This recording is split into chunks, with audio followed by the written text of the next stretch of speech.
Bonjour chers internautes de CNews, bienvenue dans l'invité de la rédaction. Aujourd'hui, nous avons l'honneur de recevoir Basile Niane. Il est blogueur, chef d'entreprise.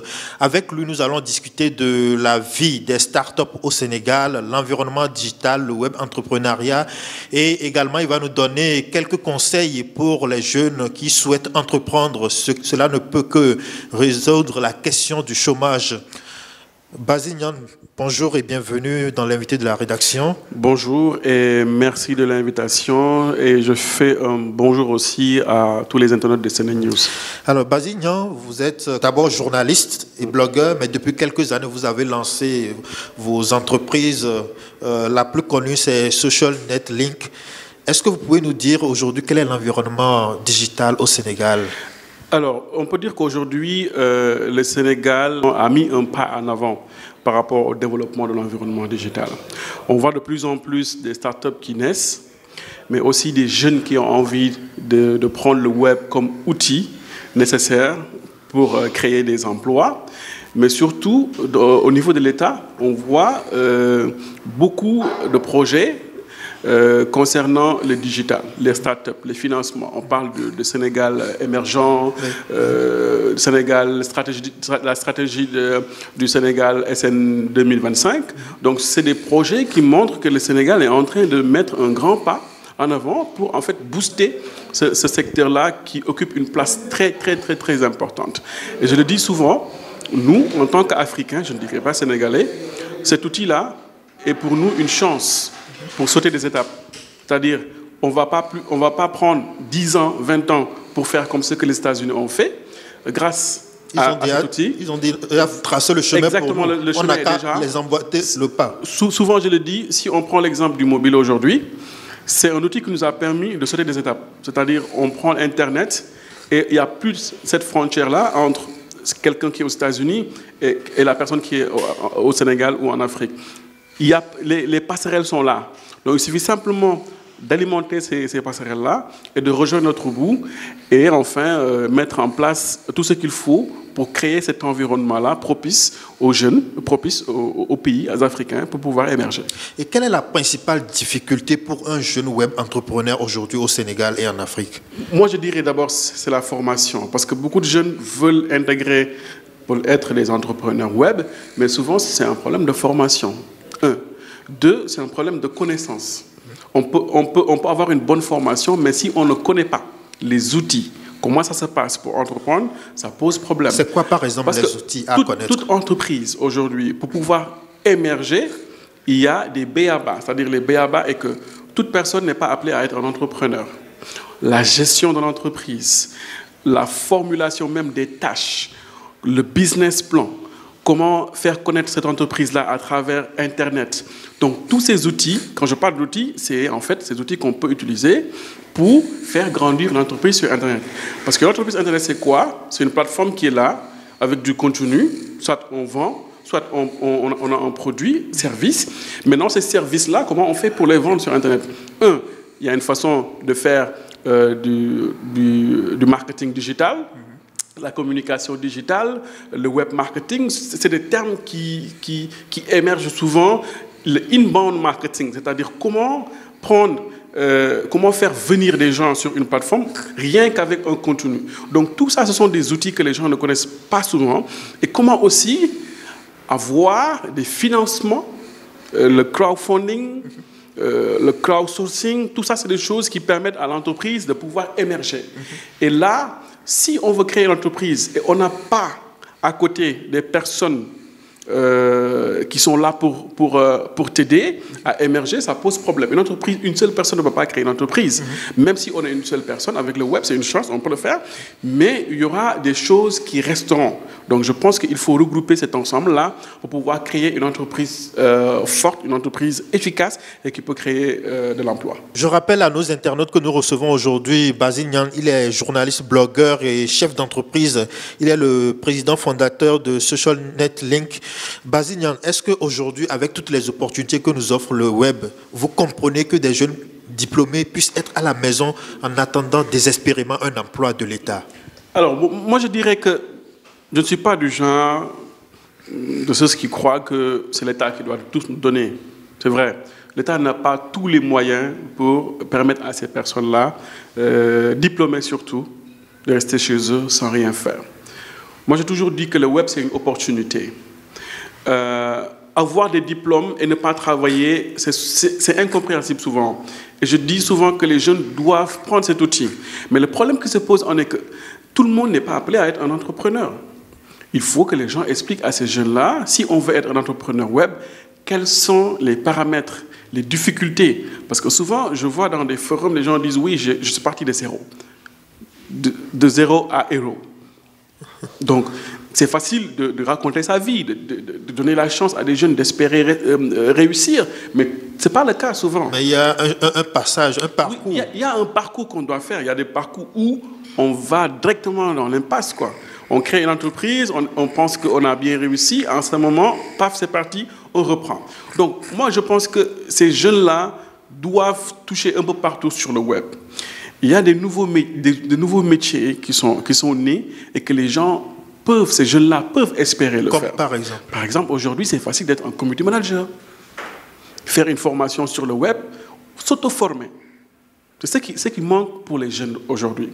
Les jeunes pensent qu'il faut aller à l'école, il faut avoir des diplômes pour avoir une connaissance. Internet, aujourd'hui, est la meilleure connaissance au monde. Nous, on a appris des choses, les 90% de notre connaissance, on nous appelle des experts, mais ce n'est pas à l'école qu'on nous a donné ces connaissances-là. Il faut que les gens maintenant, les jeunes-là, comprennent que le web, c'est un outil incontournable. Allez faire des recherches, apprenez, et maintenant, avec cette connaissance-là, facilement, vous pouvez trouver du travail sur le web. Je ne parle pas uniquement du community manager. Il y a un community manager, on n'est pas obligé d'être un développeur. C'est des choses si on n'a pas la chance d'être un codeur, on sait parler, on a fait les bancs, on sait écrire, je ne vois pas qu'est-ce qui peut te retenir pour avoir un travail sur le web. Maintenant, le problème, c'est quelles sont ces plateformes aussi et ces gens qui peuvent aider ces jeunes à trouver du travail. Parce que peut-être ce que Basile a fait pour réussir, les autres l'ont fait mais n'ont pas pu le faire. Donc tout ça, il y a des principes, il y a des choses qu'on doit savoir avant de penser à la réussite. En tant qu'entreprise, en tant que jeune à la recherche d'emploi. Alors, Basile, quand on parle de souveraineté numérique au Sénégal, qu'est-ce que ça vous inspire? Est-ce que le Sénégal a les moyens de sa souveraineté numérique? On peut le faire. Il faut juste y croire. La souveraineté numérique, ce n'est rien d'autre que prendre tout ce qui tourne autour d'Internet et de le focaliser au niveau du Sénégal. Pour expliquer de façon très simple. Oui. Par exemple, vous voulez acheter un site web. Regardez les plateformes qui sont là, que ce soit pour des news, que ce soit pour autres. Les gens préfèrent acheter des .com au lieu de faire le .sn. Et pourtant, c'est news est basé au Sénégal. Peut-être qu'il y a une filiale qui est en France, c'est la même chose. Si je prends Sénéweb, ils ont tous des .com. Ça, c'est une seule partie de la souveraineté numérique. Donc, ça veut dire qu'aujourd'hui, mais le problème qui se pose est que c'est plus facile pour quelqu'un d'acheter un nom de domaine .com, qui est commercial, que d'acheter un nom de domaine .sn. Parce que l'autre domaine, il y a des choses qu'on doit faire, des papiers, etc. L'autre domaine, on ne doit pas le donner à n'importe qui. Parce que imaginez-vous, quelqu'un qui vient, qui dit « je veux acheter un Fred.sn », quels sont les papiers qui prouvent que cette personne s'appelle vraiment Fred? À cause de ça, c'est un peu difficile. Différent du .com où c'est vraiment un commercial au niveau international. Oui. Mais il y a des règles. Mais aujourd'hui, moi, je crois que toutes les plateformes d'actualité et autres devraient en même temps prendre le .sn. Parce que le .sn, ce qu'il y a le plus du .sn est que non seulement ça joue au niveau du référencement de la plateforme, mais ça montre que vous avez une souveraineté, une identité locale, quoi. Et ça participe quand même à cette reconnaissance-là. On peut être un cnenews.com, mais pourquoi pas chercher un cnenews.sn. Si vous ne l'achetez pas, quelqu'un peut l'acheter et après faire un référencement. Si vous mettez quelque chose sur cnenews.com, ça vient sur cnenews.sn. Alors, Basile, je vais évoquer également la question de la sécurité numérique. Aujourd'hui, on parle de protection des données, il y a la cybercriminalité qui menace. Est-ce que le Sénégal a vraiment la logistique, l'infrastructure qu'il faut pour protéger ces données? Parce qu'on a vu que même en France, les gens vendent des données personnelles. La Poste, par exemple, vend les données de ses abonnés, d'autres entreprises. Est-ce qu'au Sénégal, on peut? C'est un problème partout. Ce n'est pas uniquement... Si l'Union européenne a imposé le règlement général de la protection des données, RPDG, ça veut dire qu'il y a un souci. Au niveau local, je ne dirais pas que le Sénégal n'a pas les moyens, mais on est en train de mettre en place ces moyens-là. Mais ce n'est pas facile. Le Sénégal est un exemple par rapport à l'Afrique francophone parce que nous sommes le seul pays à avoir installé cette commission de protection des données personnelles. Donc c'est un premier geste. L'État du Sénégal également est en train de faire un travail pour protéger les citoyens. Mais ce n'est pas une chose facile parce qu'aujourd'hui, la donnée, d'accord, c'est comme le pétrole. Mais les Sénégalais ne sont pas conscients de l'importance de leurs données personnelles. Imaginez-vous, en rentrant dans un immeuble, on vous demande votre nom, le numéro de votre carte d'identité, le numéro de téléphone, votre adresse email. Mais ça, si tu donnes ça, ça veut dire que les gens savent qui tu es. Oui. Qu'est-ce qu'ils vont faire de ces données-là? Ça, c'est un exemple. L'autre exemple, sur Facebook. Facebook qui prend tout le temps notre donnée. Comment l'État du Sénégal est en train de travailler pour protéger les Sénégalais? Ça, c'est un énorme problème. Tout ça, c'est des choses qui sont difficiles à résoudre. Mais je crois qu'avec la complicité de l'État et des autres entreprises, on peut. Parce que je ne cite uniquement l'État, mais imaginez-vous les opérateurs, etc., qui prennent nos données, qui nous envoient des messages un peu partout. Si c'était en France, les gens allaient porter plainte. Mais ça ne suit pas. Un opérateur n'a pas le droit de prendre mon numéro de téléphone sans mon avis et de m'envoyer des jeux, etc., etc. Et ce n'est pas uniquement les opérateurs. Il y a même des entreprises qui achètent des bases de données. Absolument. Et qui envoient à des fins commerciales, c'est ça. À des fins commerciales. Donc, c'est des choses... C'est difficile à résoudre, mais j'espère, je le crois, qu'avec le temps, peut-être on va essayer de changer. Les Sénégalais, tant que les Sénégalais ne sont pas conscients de l'importance de leurs données, ça va poser problème. Mais s'ils sont conscients, que vont-ils faire? Parce qu'on va aussi dans les supermarchés, on achète avec nos cartes. Oui, mais on peut faire des traces. Oui, mais même si on reste des traces, c'est-à-dire il y a des avis. Quand quelqu'un prend ta donnée, le minimum est de te dire que cette donnée-là sera utilisée par tant. Parce qu'en ayant ta carte bancaire, on t'a fait signer un papier pour te dire est-ce que tu acceptes d'avoir une carte bancaire. Donc une carte bancaire, c'est des données. Mais non, les données que tu entres, c'est d'autres gens qui vont prendre ces données-là. Donc c'est un travail à l'échelle qui n'est pas facile à résoudre. Basile Niang, est-ce qu'au Sénégal, aujourd'hui, il manque de l'expertise dans certains domaines du web? Ou bien est-ce qu'il y a plutôt des expertises qui sont très demandées, par exemple? Oui, mais écoutez, moi quand je parle dans les forums, je suis fier de dire que je viens du Sénégal. Parce que nous avons des compétences extraordinaires. Pour exemple, écoutez, le centre artificiel lancé par Google ici a été donné à un Sénégalais. Ça, c'est une fierté. C'est-à-dire, nous avons des compétences grandioses. On dit souvent qu'on n'est jamais prophète de chez soi. Mais le problème, on est que ces personnes-là, peut-être sont cachées au travail pour des filiales qui ne sont pas au Sénégal. Et c'est un peu dommage.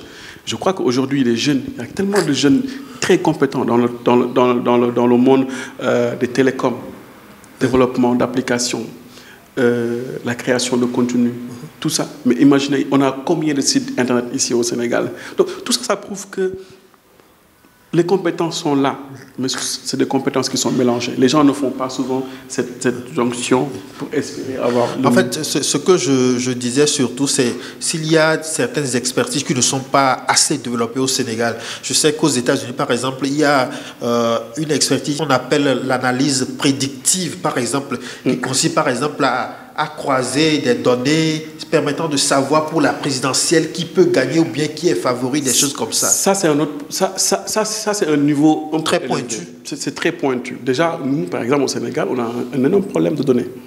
Qui peut te dire aujourd'hui, il y a combien de Sénégalais sur Facebook? On n'a pas de données. On a l'agence des statistiques, etc. Mais ça pose problème.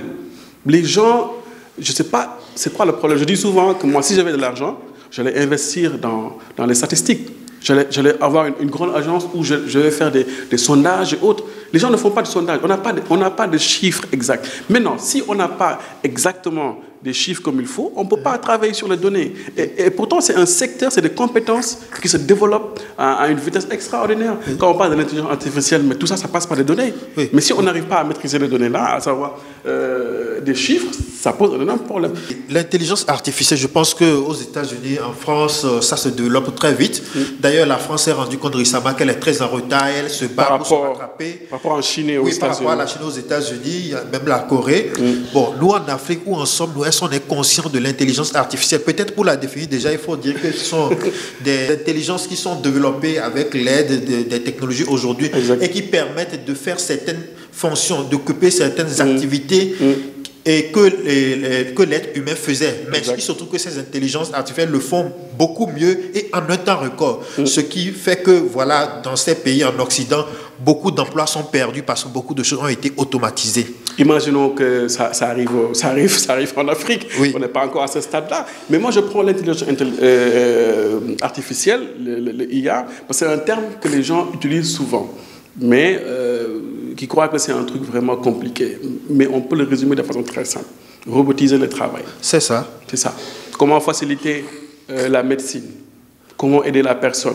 Des chirurgiens, des machines qui opèrent un être humain. Exactement. Mieux qu'un être humain. L'homme est là-bas, il ne fait pas... Mais il y aura toujours l'homme derrière. Les caissiers il y aura les toujours, robots qui font le travail de caissier. Quoi qu'il en soit, il y aura toujours les hommes derrière les robots. C'est bien d'avoir ces robots-là, mais moi je pense que c'est une chance pour l'Afrique. On doit en profiter. En profiter, c'est quoi? Déjà, mettre en première position une formation pour ces jeunes, pour les jeunes qui ont cette compétence-là. La formation, c'est quoi? Allez aux États-Unis, appelez ces jeunes-là, allez-y, formez-vous et venez réaliser de l'intelligence artificielle. Parce que le réseau le plus utilisé qui est Facebook, il utilise l'intelligence artificielle depuis longtemp. Mark Zuckerberg a déjà compris cet aspect-là. Mais nous, en Afrique, peut-être, on est en retard souvent sur ces choses-là. Mais je crois que ça sera une chance pour nous. Parce que déjà, il y a Google qui a eu l'idée de mettre en place un centre d'intelligence artificielle en Afrique. Ça veut dire que nous, côté francophone, on est un peu en retard. Ouais. Mais l'anglophone, ça bouge. En Afrique du Sud, au Kenya, etc. Ces gens-là ont déjà mis le pas en avant par rapport à l'intelligence artificielle. Et je pense que c'est ça qui va changer. C'est pour ça que je dis, nous, cette technologie est une façon pour nous de sauter des étapes. L'Afrique va sauter des étapes. On va en ce moment exploser.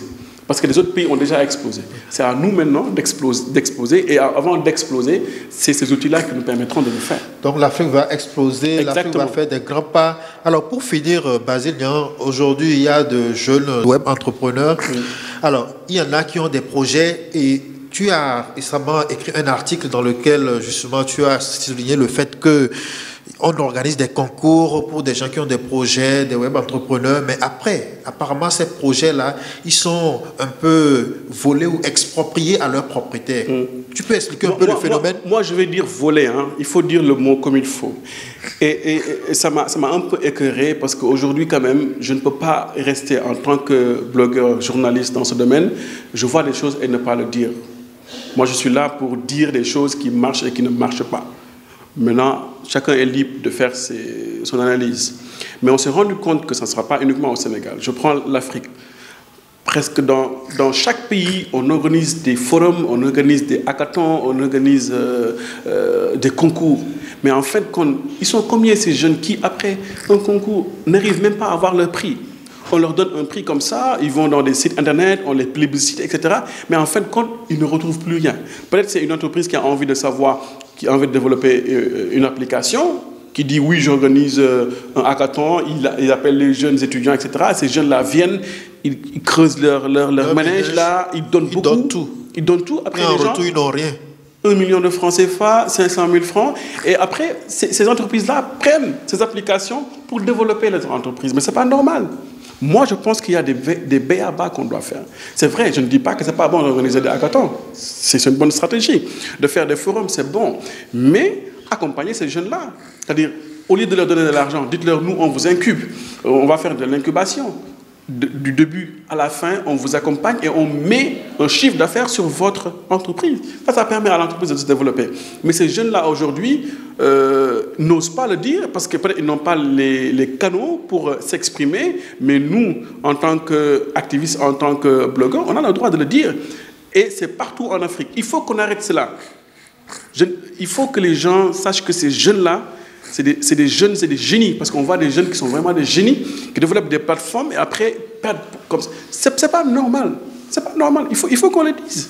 Il faut peut-être que les jeunes plutôt refusent d'aller dans ces compétitions-là aussi. Ils ne peuvent pas refuser. Parce que quand on est un jeune étudiant, on a cette fougue-là technologique de pouvoir démontrer ce qu'on a envie de faire. Moi, ce que je dis est que le jeune qui fait un concours, ne lui donnez pas uniquement l'argent et le laisser à côté. Ou bien une personne qui court derrière pour pouvoir chercher son prix. Mais accompagner ce jeune-là. Soit trouver quelque chose pour que après comment dire, cette application développée, que les gens puissent savoir que ça a été développé par une entreprise, etc. etc. Mais beaucoup de jeunes sont là, ils se cachent, ils ne peuvent pas dire ce qu'ils endurent. Mais vous en connaissez? Mais bien sûr. Il y en a beaucoup au Sénégal. Il y en a beaucoup ici. J'ai vu écoutez, récemment, il y a une entreprise qui voulait faire une application, je ne sais pas quoi, pour des trucs de données. On appelle des jeunes qui viennent, qui font leur truc, on leur donne 1,5 million, etc. Après, oui, on va développer l'application. C'est quoi? Après, ils vont dire à ces jeunes-là, oui, écoutez, l'application de Nana, et ils vont prendre ça. Et après, c'est quoi? Si les jeunes réclament, ils vont leur dire, on vous a donné déjà de l'argent. C'est pas sérieux. Il faut qu'on dise la vérité. Bon, en tout cas, je pense qu'à travers vous, les jeunes, ils comprennent. Ça éveille un peu leur conscience par rapport à ce que vous dites. Donc, je rappelle à nos invités que nous recevions Basile Nyang. Il est journaliste, blogueur et chef d'entreprise. Il est particulièrement le président fondateur de Social Netlink, qui fait un peu dans la communication digitale, c'est ça? C'est l'actualité technologique au Sénégal et en Afrique. D'accord, merci beaucoup. Merci d'être venu partager avec nous votre expertise dans le domaine du web entrepreneuriat. Merci encore, Basile. Merci Fred. Merci.